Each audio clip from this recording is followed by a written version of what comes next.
I'm on board the Indian naval ship INS Sunena, which arrived in Colombo this morning as part of the IOS Sagar deployment.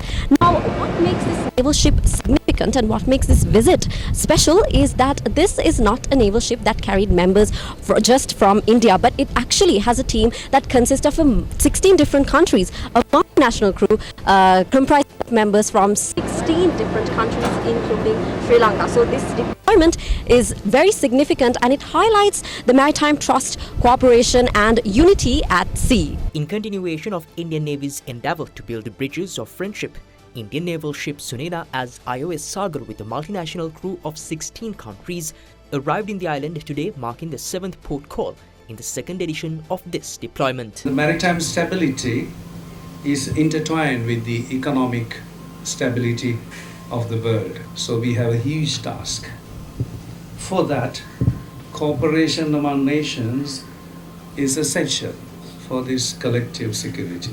However, now we are facing a lot of state and non-state challenges which we have never been thought of. For that, I would believe no one nation could fight alone.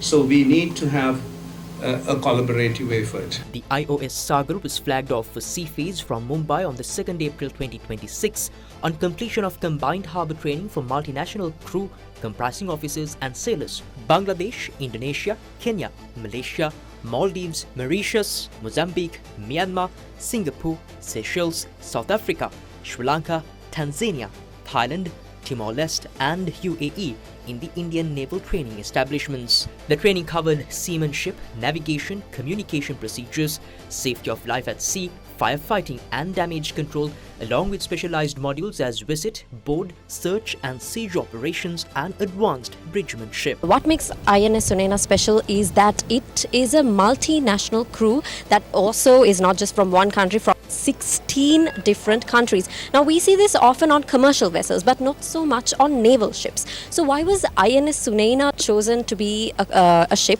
that was on board with multinational crew members, and what is the significance of it?